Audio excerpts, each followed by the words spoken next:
ಚಿತ್ರನಟ ದಿಲೀಪ್ ರಾಜ್ ವಿಧಿವಶರಾಗಿದ್ದಾರೆ. ಹೃದಯಾಘಾತಕ್ಕೊಳಗಾಗಿ ಅವರು ನಿಧನರಾಗಿದ್ದಾರೆ. ಸದ್ಯ ಅವರ ಅಗಲಿಕೆಗೆ ಕನ್ನಡ ಚಿತ್ರರಂಗ ಕಣ್ಣೀರು ಹಾಕ್ತಾ ಇದೆ. 47 ವರ್ಷದ ದಿಲೀಪ್ ರಾಜ್ ಇವತ್ತು ಬೆಳಗ್ಗೆ ಎದೆನೋವು ಕಾಣಿಸಿಕೊಂಡು ಕುಸಿದು ಬಿದ್ದಿದ್ದಾರೆ. ಆಸ್ಪತ್ರೆಗೆ ದಾಖಲಿಸಲಾಯಿತು. ಚಿಕಿತ್ಸೆ ಫಲಿಸದೆ ಅವರು ನಿಧನರಾಗಿದ್ದಾರೆ. ಸದ್ಯ ಅವರ ಉತ್ತರಹಳ್ಳಿಯ ನಿವಾಸದಲ್ಲಿ ಅಂತಿಮ ದರ್ಶನಕ್ಕೆ ಅವಕಾಶವನ್ನು ಕೊಡಲಾಗಿದೆ. ಚಿತ್ರರಂಗದ ಗಣ್ಯರು, ನಟ ನಟಿಯರು, ಅವರ ಅಭಿಮಾನಿಗಳು ಅಂತಿಮ ದರ್ಶನವನ್ನು ಪಡೀತಾ ಇದ್ದಾರೆ. ಪ್ರಮುಖರು ಅದರಲ್ಲಿ ಗಣೇಶ್, ಎಸ್ ನಾರಾಯಣ, ಪ್ರೇಮ್, ನಮೃತಾ ಗೌಡ, ನಿರೂಪಕಿ ಅನುಶ್ರೀ ಸೇರಿ ಗಣ್ಯರು ಆಗಮಿಸಿ ಅಂತಿಮ ನಮನವನ್ನು ಸಲ್ಲಿಸಿದ್ದಾರೆ. ಮಧ್ಯಾಹ್ನದ ನಂತರ ಅವರ ಫಾರ್ಮ್ ಹೌಸ್ನಲ್ಲಿ, ರಾಮನಗರದ ಫಾರ್ಮ್ ಹೌಸ್ನಲ್ಲಿ ಅಂತ್ಯ ಸಂಸ್ಕಾರ ನಡೆಯುತ್ತೆ ಅನ್ನುವಂಥ ಮಾಹಿತಿಯನ್ನು ಕುಟುಂಬ ವರ್ಗ ನೀಡಿರೋದು. ದೃಶ್ಯ ನೋಡ್ತಾ ಇದ್ದೀರಿ. ಇದು ಉತ್ತರಹಳ್ಳಿಯ ನಿವಾಸದ ದೃಶ್ಯ.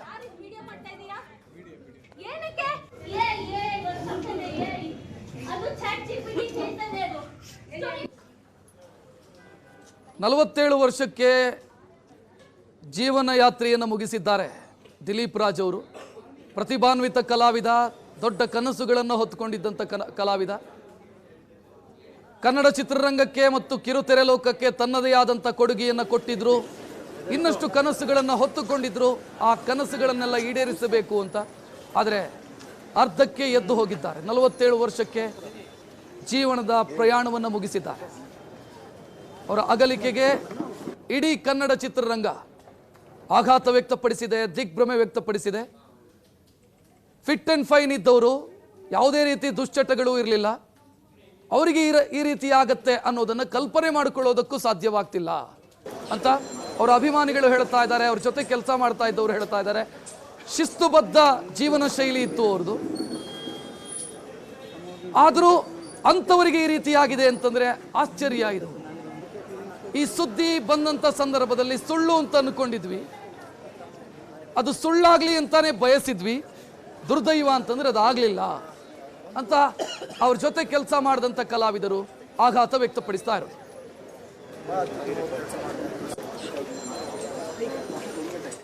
ಏನು ಹೇಳಬೇಕು ಗೊತ್ತಾಗ್ತಾ ಇಲ್ಲ.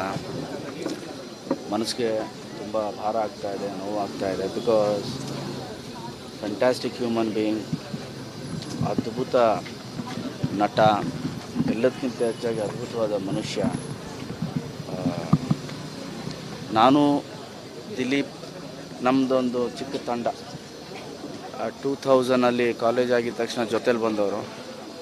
ದಿಲೀಪ್ ಕೂಡ ಥಿಯೇಟ್ರಲ್ಲಿದ್ದ, ನಾನು ಕೂಡ ಒಂದು ಥಿಯೇಟ್ರಲ್ಲಿ ನಾಟಕಗಳನ್ನ ಮಾಡ್ತಿದ್ವಿ. ಸೊ ನಮ್ಮ ಇಡೀ ತಂಡದಲ್ಲಿ ದಿಲೀಪ್ ಅವ್ರಿಗೆ ಫಸ್ಟು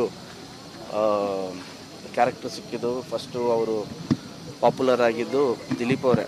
ವಂಡರ್ಫುಲ್ ಡ್ಯಾನ್ಸರ್, ನಮಗೆಲ್ಲ ಖುಷಿ. ನಾನು, ಕಿಟ್ಟಿ, ವಿಜಿ, ಪ್ರೀತಿಗಾಗಿ ಅಂತ ಒಂದು ಸೀರಿಯಲ್ ಬರ್ತಾಯಿತ್ತು. ಅದರಲ್ಲಿ ಕಿಟ್ಟಿನೂ ದಿಲೀಪ್ ಅವರಿಬ್ಬರು ಜೊತೆಲಿ ಆ್ಯಕ್ಟ್ ಮಾಡ್ತಾಯಿದ್ರು. ನಾವೆಲ್ಲ ಸೆಟ್ಗೆ ಹೋಗ್ತಿದ್ವಿ. So from the beginning days ನಾನು ದಿಲೀಪ್ ಅವ್ರನ್ನ ನೋಡ್ಕೊಂಡು ಬಂದಿದ್ದೀನಿ, ಜೊತೆಲೇ ಬಂದಿದ್ದೀವಿ. Very hard work, intelligent, very good actor. ಇದೆಲ್ಲ ವಯಸ್ಸು ಹೋಗುವಂಥದ್ದು. ತುಂಬ ಸಾಧನೆ ಮಾಡ್ದ. ಅವನಿಗಿದು ಗುರಿ ಸ್ಪಷ್ಟವಾಗಿತ್ತು. ನಾನು ಇದು ಮಾಡಬೇಕು, ಹಿಂಗಿರಬೇಕು ಅಂತೆಲ್ಲ. ಒಂಚೂರು ಎಡವಿತ್ತು ಅಂದರೆ ಅವನು ಸಿನಿಮಾ. ದಿಲೀಪ್ ಅವ್ರು ಹೋಗ್ಬಿಟ್ರು ಅಂತ. ಯಾವ ದಿಲೀಪ್ ಸರ್? ನಮ್ಮ ದಿಲೀಪು ಸರ್. ಬೈದುಬಿಟ್ಟೆ ನಾನು. ಫೋನ್ ಇಟ್ಟೆ, ಬೈದುಬಿಟ್ಟು ಮತ್ತೆ ಫೋನ್ ಮಾಡಿದ್ರು. ಸರ್,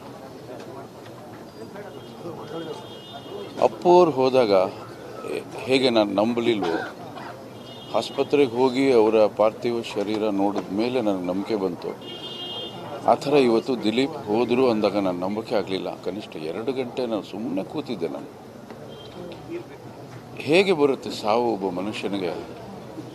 ಆರೋಗ್ಯವಾಗಿರ್ತಕ್ಕಂಥ ವ್ಯಕ್ತಿ, ಯಾವ ದುರಭ್ಯಾಸಗಳಿಲ್ಲ, ತುಂಬ ಚೆನ್ನಾಗಿದ್ರು, ತುಂಬ ಆ್ಯಕ್ಟಿವ್ ಆಗಿದ್ದರು. ಇವರು ಸುಲಭವಾಗಿ ಬರುತ್ತಾ ಅಂತ ಗಾಬರಿ ಆಗೋಯ್ತು. ದಿಲೀಪ್ ನನಗೆ ಸುಮಾರು ಒಂದು 20 ವರ್ಷಗಳ ಪರಿಚಯ. ಅವ್ರ ಜೊತೆಲಿ ಒಂದು ರಿಯಾಲಿಟಿ ಶೋ ಮಜಾ ಭಾರತ ಮಾಡಿದೆ. ಅದಕ್ಕೆ ಮೊದಲು ಅವರು ಕಲಾವಿದರಾಗಿದ್ದರು. ಭಾಳಷ್ಟು ಸಲ ಭೇಟಿಯಾಗಿದ್ದೆ ನಾನು. ಪಾರು, ನನ್ನ ಅವರ ಮಧ್ಯೆ ಸಂಬಂಧವನ್ನು ತುಂಬ ಹತ್ತಿರ ಮಾಡಿದ್ದು ಪಾರು. ನನ್ನನ್ನು ಒಂದು ಹೊಸ ರೂಪದಲ್ಲಿ ಅವರು ನೋಡಿದ್ರು, ಹೊಸ ರೀತಿಯಲ್ಲಿ ನನಗೊಂದು ಹೊಸ ಇಮೇಜನ್ನು ಕೊಟ್ಟರು ಪಾರುಜ್ ಧಾರಾವಾಹಿ ಮುಖಾಂತರ.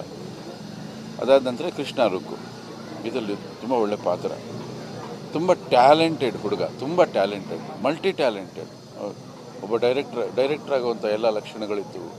ಕಲಾವಿದನಾಗಿ, ಬರಹಗಾರನಾಗಿ, ಒಬ್ಬ ಪ್ರೊಡಕ್ಷನ್ ಎಕ್ಸಿಕ್ಯೂಟಿವ್ ಆಗಿ, ಸದಾ ಹಸನ್ಮುಖಿ, ನಗ್ನಗ್ತಾ ಇರ್ತಾಯಿದ್ರು. ಎಷ್ಟೇ ಒತ್ತಡಗಳಿದ್ರೂ ಕೂಡ ಭಾಳ ಕೂಲಾಗಿ ಹ್ಯಾಂಡಲ್ ಮಾಡ್ತಿದ್ದಂಥ ವ್ಯಕ್ತಿ ಇವತ್ತು ಖಂಡಿತ ಈ ಶಾಕಿಂದ ಹೊರಗಡೆ ಬರೋಕ್ಕೆ ಭಾಳ ಸಮಯ ಬೇಕು.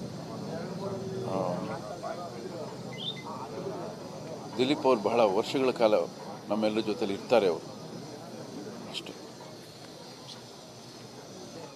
ಇಷ್ಟು ಚಿಕ್ಕ ವಯಸ್ಸಿಗೆ ಅವನು ಹೋಗ್ತಾನೆ ಅಂತ ಖಂಡಿತ ಅಂದ್ಕೊಂಡಿರಲಿಲ್ಲ.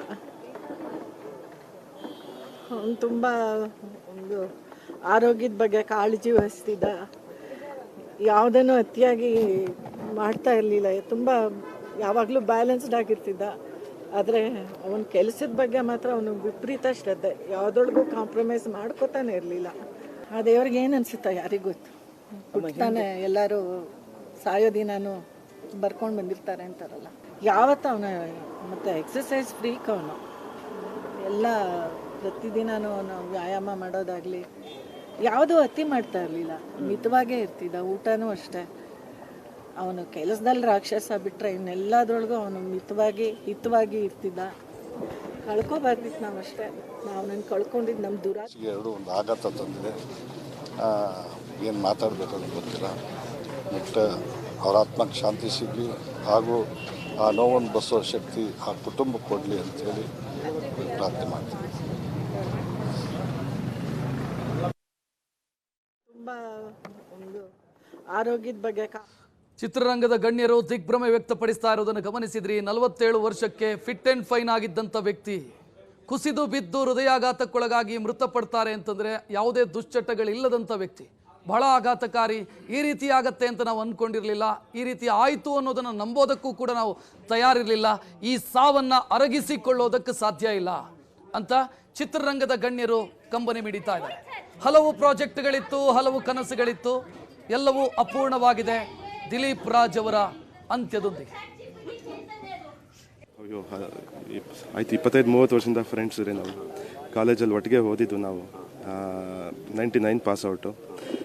ಅವನು ಆವಾಗಿಂದನೇ ಎಲ್ಲದರಲ್ಲೂ ಅವ್ನು ಕಾಲೇಜ್ ಫೆಸ್ಟ್ಗಳಲ್ಲಿ ಸಿಕ್ಕಾಬಟ್ಟೆ ಮುಂದೆ ಇದ್ದ. ಡ್ಯಾನ್ಸ್ಗಳು ಮಾಡಿಕೊಂಡು ಈ ವಾಸ್ ಲೈಕ್ ಗೊತ್ತಿತ್ತು ಅವನೆಲ್ಲೋ ಹೋಗ್ತಾನೆ ಈ ಪ್ರೊಫೆಷ್ನಲ್ಲಿ ಅಂತಲೇ ಗೊತ್ತಿತ್ತು. ಹೈಲಿ ಎನರ್ಜೆಟಿಕ್ ಆ್ಯಂಡ್ ಅಷ್ಟೇ ಹ್ಯೂಮನ್ ಬೀಯಿಂಗ್. ಎಷ್ಟು ಚೆನ್ನಾಗಿ ಮಾತಾಡಿಸ್ತಾ ಇದ್ದ ನಮ್ಮನ್ನೆಲ್ಲ ಅಂತಂದರೆ, ಆ್ಯಸ್ ಎ ಫ್ರೆಂಡ್ಸ್ ನಾನು ಹೇಳ್ತಾ ಇರೋದು. ಎಲ್ಲೇ ಸಿಕ್ಕಿದ್ರೂ ಬಂದು